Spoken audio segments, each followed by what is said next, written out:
안녕하세요. 여의도에서 신속하고 정확하게 돈 되는 정보를 알려드립니다. 여의도 정보맨 여정입니다. 자, 오늘 정보 두 가지입니다. 첫 번째로 정부가 그 자연 재난 피해를 받은 소상공인 분들에게 사업장별로 300만 원씩의 재난지원금을 지급하기로 발표를 했습니다. 주의할 것은 과거 소상공인들이 받았던 코로나 재난지원금이 아니라 자연재해 재난지원금입니다. 이 부분이 어떻게 다른지를 좀 설명해 드리겠고요. 두 번째 정보는 그 여정대학 무료 강의가 6월 7일 오전 10시에 개최가 됩니다. 디지털 전환 또는 이제 온라인 마케팅에 관심 있는 분들, 이런 소상공인 분들이 모여서 무료 강의니까 받으시면 되겠고요. 강의는 제가 직접 합니다. 그럼 오늘 정보 바로 시작하도록 하겠습니다.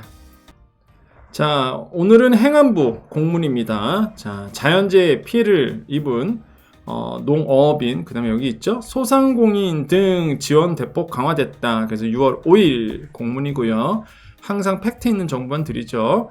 자, 개정안이 하나가 이제 통과가 됐죠. 그래서 6월 5일 국무회에서 의결돼서 6월 13일부터 시행할 예정이라고 밝혔는데요. 뭐가 이게 바뀌었을까? 이거는 시행령 개정이죠. 그래서 바로 이제는 되는 겁니다. 6월 13일부터. 뭐가 바뀌었냐면 이거예요. 자, 이번 개정으로 그간 주택과 농업 분야로 제한됐던 피해 지원 대상에서 소상공인을 포함하여 생계안정 차원의 지원을 하게 된다. 자연재난으로 직접적인 피해를 입은 소상공인에게 사업장별로 300만 원씩 재난지원금을 해당 지자체를 통해서 지급을 하기로 됐고요. 이에 따라서 전국 600만 소상공인 분들이 대상이 되어 만에 하나 자연재난 피해를 입을 경우에는 소정의 지원을 받을 수 있다, 이렇게 되어 있습니다. 자, 요거를 좀 설명해 드릴게요. 우리가 그 예전에 받았던 재난지원금은 사실 이제 코로나19로 인한 특별한 그래서 뭐 몇백만 원씩 이렇게 받은 적이 있었습니다. 그래서 이제 재난지원금, 코로나19 재난지원금 항목으로 나온 거고, 이번에 발표된 6월 13일부터 발표된 거는 이제 자연재해 재난지원금인데, 근데 중요한 게 이거예요. 과거에는 없었어요. 소상공인들이 해당이 안 됐습니다. 아예 그 시행령이 없었어요. 그래서 작년 기억나세요? 작년 여름 때 비가 많이 왔었을 때 대통령이 특별하게 이번에 좀 해줘라 뭐 이렇게 뭐 해갖고 특별하게 한번 들어간 적은 있었습니다. 하지만은 이게 법제화되진 않았었거든요. 근데 이번에 개정이 되면서, 시행령으로 개정이 되면서 뭐가 바뀌었냐 그러면, 앞으로의 그 자연재해가 일어나고 재난을 받았을 경우 소상공인도 그 안에 들어온다는 얘기예요. 그러면 여러분 입장에서 뭐가 바뀌냐면, 만약에 여러분께서 과거에 소상공인들이 비 피해를 입거나 아니면은 뭐 풍수에 피해를 입었어요. 그러면 이제는 이거에 대해서 사업장별로 300만 원씩 재난지원금을 법제화되는 겁니다. 이게 특별한 거예요. 법제화된다는 거. 그러면 이 영상 보시는 분들, 이거를 왜 당장 주는 돈이 아니다 보니까 난 중요치 않아 그랬을 텐데, 그렇지가 않아요. 왜 그러냐면, 여러분 이번 여름 때 아마 자연재해가 심할 것으로 보고 있죠. 엘니뇨 현상이라든지 뭐 여러 가지의 어떤 자연재해로 인해서 뭐 비 피해라든지 태풍이라든지 이게 심할 것으로 예상이 되고 있습니다. 과거에 소상공인 분들이 간판 떨어지거나 바람 피해 입었거나 비 피해 입었을 때 구제할 근거가 없는 거예요. 근데 이제는 생긴 거예요. 그럼 여러분 어떻게 해야 될까요? 여정가족 이 방송 보시는 분들, 그렇죠. 만약에 여러분께서 장사하다가요, 재난 피해를 받았어요. 그럼 뭘 해야 돼요? 무조건 사진 찍습니다. 뭐 간판 하나 날라갔어요, 간판 찢어졌어요, 무조건 사진 먼저 찍으세요. 예.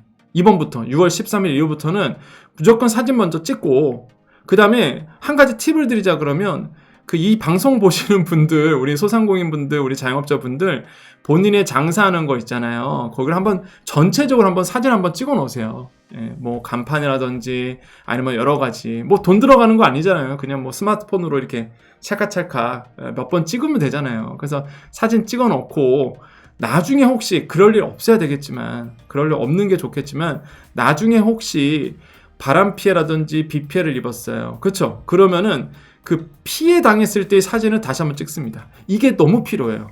그 입증을 하셔야 되거든요. 제가 작년에 제가 이런 팁을 좀 들어서 어떤 분들은 막 간판 떨어졌는데 받았다고 막 이런 분들 계셨었거든요. 근데 작년에는 이제는 특별하게 들어간 케이스였고, 그 당시에는 지금 이제 시행령이 개정됐기 때문에 이제 법제화가 된 말이에요. 이제는 법적으로 여러분께서 보호를 받을 수 있는 근거가 돼요. 300만 원이 적은 돈이 아니잖아요. 그래서 이 영상 보시는 분들 딱 끊고 나서 뭐 정보 다 보시고 난 다음에, 그럴 일은 없어야 되겠지만 그래도 혹시 모르니까 일단은 자기 지금 장사하고 있는 거 한번 딱 찍어보고 사진 찍어놓고 보관하고 있다가 나중에 혹시나 자연재해 피해를 받으면 그 피해받은 그대로를 빨리 사진 찍어 놓으셔야 돼요. 예, 어떻게 이게 뭐 예를 들어서 장사하는 곳이 그럴 리 없어야 되겠지만 뭐 간판이 없어졌다 날아갔다든지 뭐 비 피해 때문에 뭐 빗물이 넘쳐갖고 뭐 다 어지러졌다든지 이런 분들 있잖아요. 예, 그래서 그런 분들은 입증을 하셔야, 이게 지자체에다가 신고하게 되거든요. 지자체. 근데 문제가 뭐냐면 이게 그냥 너무 현실적인 얘기인 거죠. 여러분께서 만약에 비 피해를 입었어요. 그래서 물이 넘쳤어요. 그러면 지자체에 신고하잖아요. 바로 오면 모르겠는데 물 빠진 다음에 오면은 사실 입증하기가 되게 어렵습니다. 그러니까 사진을 찍어 놓으셔야 돼요. 그러면 그 전에 그 피해를 받긴 전 사진과 후 사진이 필요하거든요. 이게 무조건 공무원들은 서류로 합니다. 서류로. 그러니까 이게 입증을 여러분께서 꼭 하셔야 되는 부분이 있다 보니까 이 팁을 좀 드리는 거예요, 여러분. 꼭 여러분 제가 말씀드린 대로 사진 한번 미리 찍어 놓으시는 것도 나쁘지 않을 것 같다라는 생각을 해봅니다. 그래서 이게 지자체에 신고를 하고 공무원이 나와서 그거를 이렇게 봐요. 실제 공무원이 나와서 그걸 보고 그 다음에 이제는 예를 들어서 재난 피해를 입었다는 거를 인증해 줍니다. 그런 어떤 작업들이 필요하다 보니까 그런 행정적인 자원이 필요하다 보니까 꼭 여러분, 제가 그래서 이 오늘 공문이 중요한 거예요. 얘는 법적으로 300만 원 주기로 돼 있거든요. 예. 그럼 이제 이걸 알고 있는 분들은 이제 준비를 해놓는 거고, 이 정보를 모르시는 분들은 내가 해당되는지도 모르는 거죠. 자연재해 입었을 경우 그냥 넘어가는 거예요. 이게 신고 기간이 있습니다. 딱.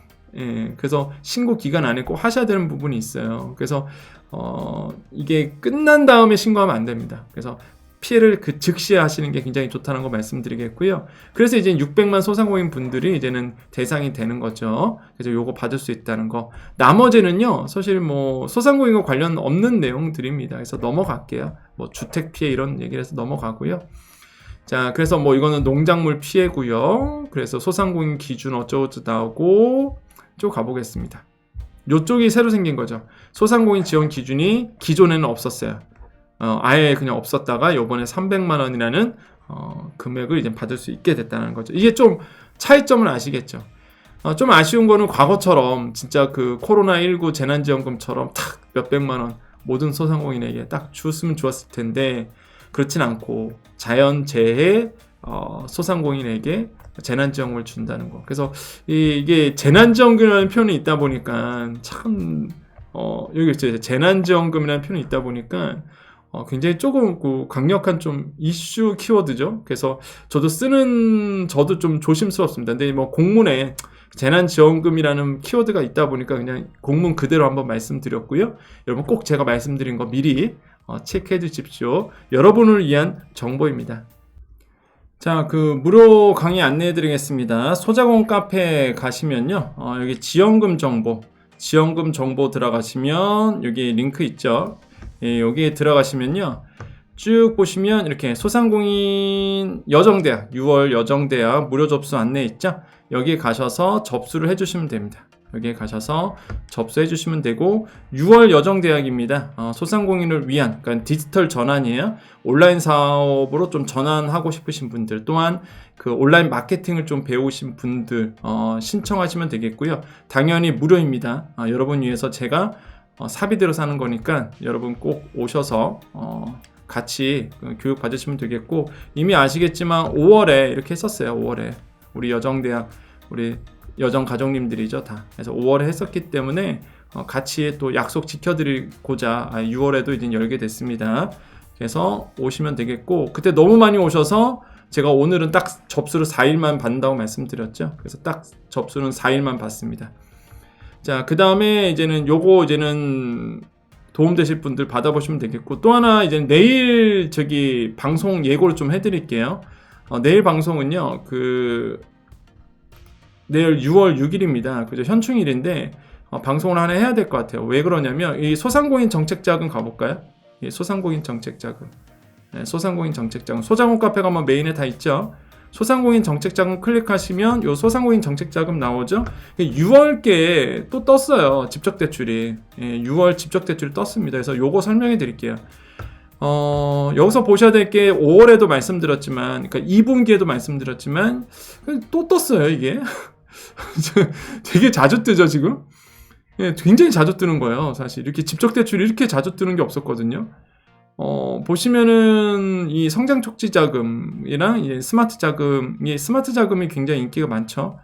그래도 물론 한계도 있습니다. 그래서 요것도 제가 4월, 5월 달에 한번 설명해 드렸는데 내일 방송에서 이거 다시 한번 설명해 드릴게요. 왜 그러냐면 6월 7일부터 9시부터 시작입니다. 그래서 집적대출 그때 이제는 거절당하신 분들 아니면은 뭐 관심 있는 분들, 직대는 항상 인기가 많아요. 근데 참 안타깝게도 지금 소상공인 그 보증을 웬만큼은 다 받으셔서 사실 이렇게 나와줘도 해당되신 분들이 그렇게 많지는 않은데, 그래도 처음 관심 있는 분들이라든지 처음 하시는 분들은 굉장히 좋은 기회가 있거든요. 그래서 이런 거를 다시 한번 좀 설명해 드리겠습니다. 그래서 혹시 이제 아시는 분들은 6월 7일날 다시 직대 들어가네? 이렇게만 아시면 돼요.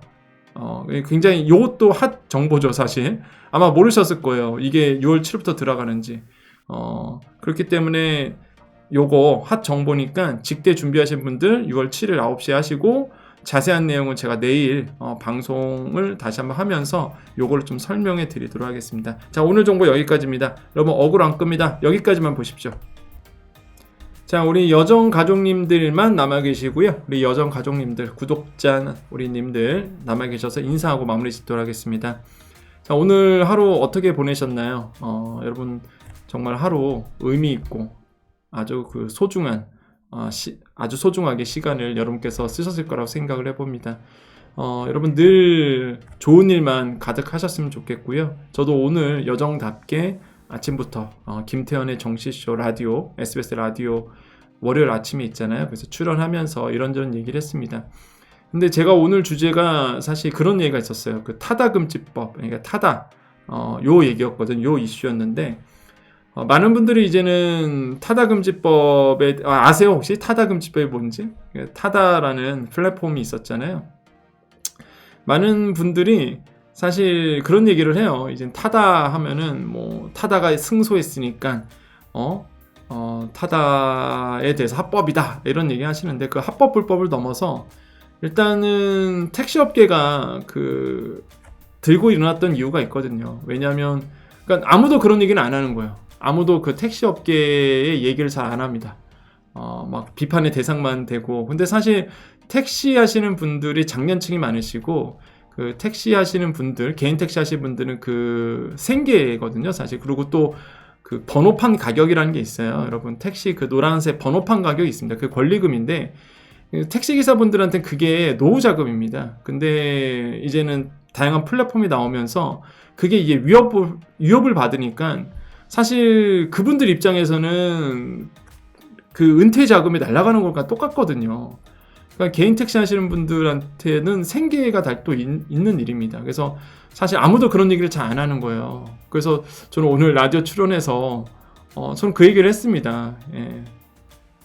그 개인 택시 분들이 들고 일어날 수밖에 없는 이유가 뭐 이렇게 뭐 운송비 이런 걸 떠나서 사실 그 라이센스 가격, 본인의 이제는 은퇴 자금인데 그게 만약에 문제가 생기고 정말로 큰 타격을 받는다 그러면 좀 힘들지 않을까. 그래서 전 소신 발언 잘 하거든요. 그래서 정말 자영업자 분들이세요. 그런 분들도. 그래서 그 얘기를 이제는 한 거죠.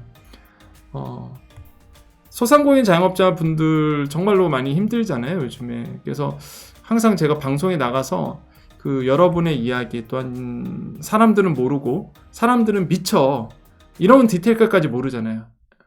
그냥 언론에 나오는 것만 보고 판단하고 얘기하잖아요. 근데 사실 소상공인의 애환이 되게 많습니다. 사람들은 모르는 애환들 되게 많죠. 왜 진짜 가장 큰 오해가 이거죠. 그렇게 어렵다 그러면 폐업하지. 당신네들이 붙들고 있는 거 아니냐. 그러니까 아무도 몰라요. 폐업을 못하는 이유가 있죠. 폐업하는 순간 그동안 대출 받았던 것들을 대부분의 대출이 그래요. 사업자 대출은 코로나 그 소상공인 대출이 폐업하는 그 즉시 사업자 등록에 폐업하는 즉시 이제 토해내야 될 대출금들이 있습니다. 그게 겁이 나서 못하시는 분들이 태반일 거란 말이죠. 근데 일반인들은 모르세요. 그런 어떤 소상공인의 그 애환들을 잘 모르십니다. 그런 얘기를 이제 제가 많은 분들과 함께 하고 있는 거죠. 늘 여러분과 함께하고 그 다음에 여러분의 목소리를 항상 정직하게 그리고 팩트 있게 단순히 주장이 아니라 설득력을 가지고 팩트 있게 여러분과 함께 하도록 하겠습니다. 계속 제가 드리는 정보도 보시면서 꼭 여러분 챙겨 주셨으면 좋겠어요. 자, 우리 여정과장님도 오늘도 인사드립니다. 오늘도 화이팅 해야 되겠죠? 자, 오늘도 우리에게 좋은 일이 일어납니다. 오늘도 우리에게 좋은 일이 일어납니다. 오늘도 우리에게 좋은 일이 일어납니다. 항상 우리 여정가족님들은 끝날 때 이 세 가지 3번 말을 하고 끝냅니다. 처음 오신 분들 구독 버튼 눌러주시고 여정가족이 되어주세요. 그리고 끝날 때 항상 이 3번 외치고 끝냅니다. 우리 다시 한번 또 해볼까요? 자, 오늘도 우리에게 좋은 일이 일어납니다. 오늘도 우리에게 좋은 일이 일어납니다. 오늘도 우리에게 좋은 일이 일어납니다. 여기까지 여의도 정보맨 여정이었습니다. 감사합니다.